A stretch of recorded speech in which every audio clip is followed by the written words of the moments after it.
تازہ ترین ویڈیوز کے لیے چینل کو سبسکرائب کر کے بیل آئیکن اور آل نوٹیفیکیشن پر کلک کریں تاکہ آپ کو ملے ہر اپڈیٹ سب سے پہلے۔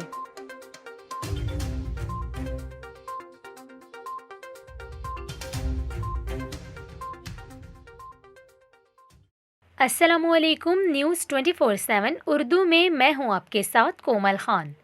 امید کرتی ہوں ناظرین آپ سب خیریت سے ہوں گے۔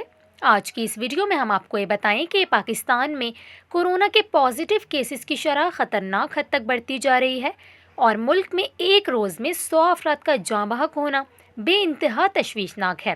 اسی حوالے سے پاکستان میڈیکل ایسوسی ایشن کا یہ کہنا ہے کہ ملک میں کورونا کی جو تھرڈ ویو ہے، اگر اس سے بچنا ہے تو حکومت کو 15 روز کے لیے مکمل لاک ڈاؤن کر دینا چاہیے، ورنہ آنے والے دنوں میں مزید ہلاکتیں ہوں گی۔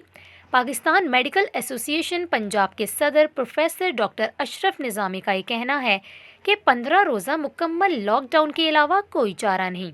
انہوں نے کہا کہ لوگ زندہ رہیں گے تو معاشی سرگرمیاں بھی بحال ہو جائیں گی۔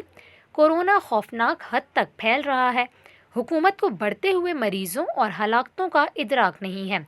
انہوں نے کہا کہ حکومتی اعلانات ناکافی ہیں اور آنے والے دنوں میں مزید ہلاکتوں کا باعث بنیں گے۔ اس کے علاوہ پاکستان میڈیکل ایسوسی ایشن کو حکومت کا سرکاری ٹرانسپورٹ کی بندش اور غیر سرکاری ٹرانسپورٹ کو اجازت دینے کا فیصلہ بھی مضحکہ خیز لگا ہے۔